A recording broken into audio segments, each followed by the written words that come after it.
माणिकराव कोकाटेंच्या याचिकेवर सुनावणीला सुरुवात झाली आहे। शिक्षेवर स्थगितीसाठी कोकाटेंनी मुंबई उच्च न्यायालयामध्ये याचिका दाखल केली आहे। शासकीय सदनिका गैरव्यवहार प्रकरणी कोकाटेंना 2 वर्षांची शिक्षा झाली आहे। कोकाटेंवर उपचार सुरू असल्याची न्यायालयामध्ये माहिती देण्यात आली आहे। कोकाटेंच्या वकिलांनी उच्च न्यायालयाला ही माहिती दिली। कोकाटे अजूनही सरेंडर का झाले नाही, सरकारी वकिलांनी हा सवाल केलाय। रुग्णालयात असल्यामुळे दिलासा देणारी कोकाटेंच्या वकिलांची मागणी। या संदर्भात आणखी माहिती देत आहेत माझे सहकारी ज्योत्स्ना गंगणे। ज्योत्स्ना, माणिकराव कोकाटे यांच्या प्रकरणातल्या आत्ताच्या सगळ्या अपडेट्स।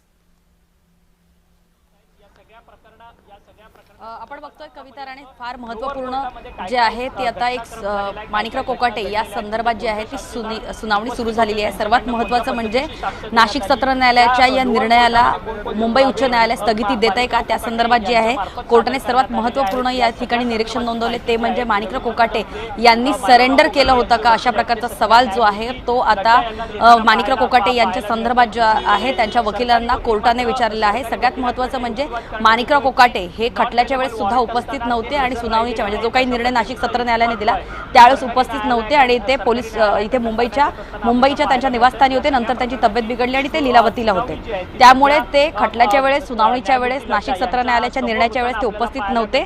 दुसरीकडे रवींद्र कदम हे जे माणिकराव कोकाटे यांचे वकील आहेत त्यांनी 2 महत्त्वाचे मुद्दे या ठिकाणी मांडलेले आहेत।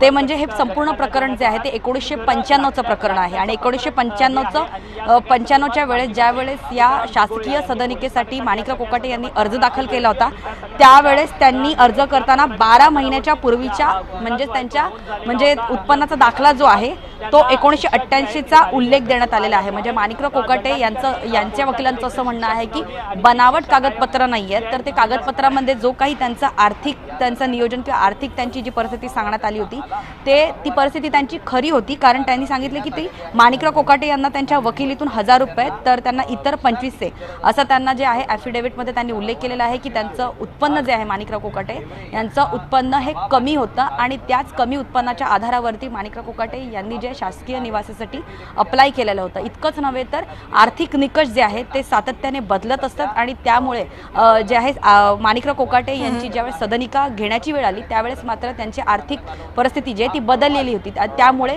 त्यांनी बनावट कागदपत्र त्यांनी बनवली होती। अशा प्रकारचा आरोप जो आहे किंवा अशा प्रकारचं जे नाशिक सत्र न्यायालयाने त्यांच्यावरती जी शिक्षा सुनावली ती कशी चुकीच्या म्हणण्यापेक्षा तर कागदपत्र आमची बनावट नव्हती तर कागदपत्र जी आहे ती खऱ्या उत्पन्नातूनच बनवली होती, अशा प्रकारचा दावा रवींद्र कदम जे माणिकराव कोकाटे जे आहेत त्यांच्या वकिलांनी केलेला आहे। या व्यतिरिक्त जे 1994ला अलॉटमेंट लेटर म्हाडाने दिलं त्यावेळी त्यांचं उत्पन्न वाढलं होतं का, तर त्या दिवशी त्यांचं 1994 सालापर्यंत माणिकराव कोकाटे यांचं उत्पन्न वाढलं होतं। मात्र ज्या वेळेस हे सगळे ॲफिडेव्हिट किंवा कागदपत्र जमा करण्यात आली होती तेव्हा मात्र माणिकराव कोकाटे यांचं जे आहे ते उत्पन्न कमीच होतं, अशा प्रकारचा दावा केला। दुसरीकडे निकालात असं सुद्धा म्हटलं की कोकाटेंचा वार्षिक मिळकती संदर्भात केवळ अंदाज व्यक्त केला आहे, याचाच अर्थ की कोर्टाने देखील मिळकत किती आहे हे स्पष्ट केलेलं नाहीये। म्हणजे 3 महत्त्वाच्या याचिका म्हणजे या मुंबई उच्च न्यायालयामध्ये माणिकराव कोकाटेंनी ज्या याचिका दाखल केल्या त्याच्यामध्ये 3 महत्त्वपूर्ण मागण्या होत्या। एक म्हणजे नाशिक सत्र न्यायालयाने जे अटक वॉरंट जारी केलेलं आहे त्याला स्थगिती देण्यात यावी, त्याचबरोबर त्यांना जी 2 वर्षाची शिक्षा ठोठावण्यात आली आहे त्याला स्थगिती देण्यात यावी आणि त्याचबरोबर त्यांच्यावरती जे आरोप करण्यात आलेले आहेत किंवा तो गुन्हा सिद्ध झालेला आहे की त्यांचे शासकीय घरं मिळवण्यासाठी त्यांनी जे बनावट कागदपत्र दिली होती तर ती बनावट कागदपत्र नव्हती, ती कागदपत्र खरी होती, अशा प्रकारचा दावा जो आहे तो रवींद्र कदम हे मुंबई उच्च न्यायालयामध्ये करत आहेत। दुसरीकडे आपण बघतोय मुंबई उच्च न्यायालयामध्ये माणिकराव कोकाटे यांच्या सुनावणीसाठी जी सुरुवात आहे सध्या त्यासाठी मोठ्या संख्येनं कार्यकर्ते जे आहेत ते कोर्टाच्या परिसरामध्ये आणि त्याचबरोबर कोर्टरूममध्ये पोहोचलेले आहेत। दुसरीकडे माणिकराव कोकाटे यांचं लीलावतीमध्ये उपचार सुरू आहे, त्यांचं मेडिकल बुलेटिन आणि त्यांची प्रकृती नेमकी कशी आहे हे जे आहे आज दुपारी साधारण 4 वाजता मेडिकल बुलेटिन जारी होईल आणि तेव्हा हे समोर येईल। मात्र त्यापूर्वी तासाभरात ही सुनावणी संपूर्णपणे पार पडतीये।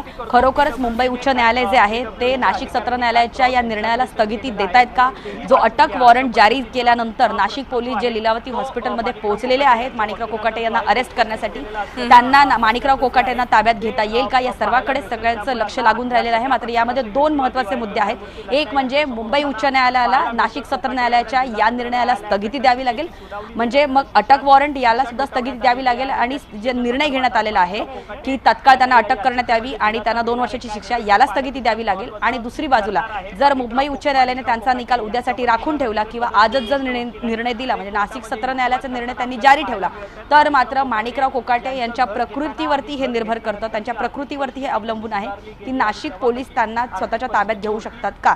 कारण नाशिक पोलीस जे आहे ते दर 2 तासाला जे आहे ते लीलावती रुग्णालयामध्ये माणिकराव कोकाटे यांचा अहवाल, यांची रिपोर्ट जे आहे त्यांच्याकडे त्यांचं बारीक लक्ष आहे। कारण माणिकराव कोकाटे यांना जेव्हा नाशिक सत्र न्यायालयाचा निकाल आला त्यावेळेस ते खटल्यामध्ये सुनावणीच्या वेळेस तिथे उपस्थित नव्हते, ते मुंबईमध्ये होते आणि त्यानंतर निकाल आल्याच्या काही तासांपूर्वी माणिकराव कोकाटे यांची तब्येत जी आहे ती बिघडायला लागली, खालावली त्यांची प्रकृती आणि ते लीलावती रुग्णालयामध्ये जे आहे ते ऍडमिट झाले आणि सध्या त्यांच्यावर लीलावतीमध्ये उपचार सुरू आहेत, तर दुसरीकडे हायकोर्टामध्ये या संदर्भात काय निकाल येतो याकडे लक्ष असेल। त्यामुळे एकीकडे हायकोर्टाचा निर्णय, दुसरीकडे नाशिक पोलिसांची कारवाई, या सगळ्याकडे आपलं लक्ष असेल। धन्यवाद तुम्ही दिलेल्या सगळ्या सविस्तर अपडेट्स बद्दल ज्योत्स्ना।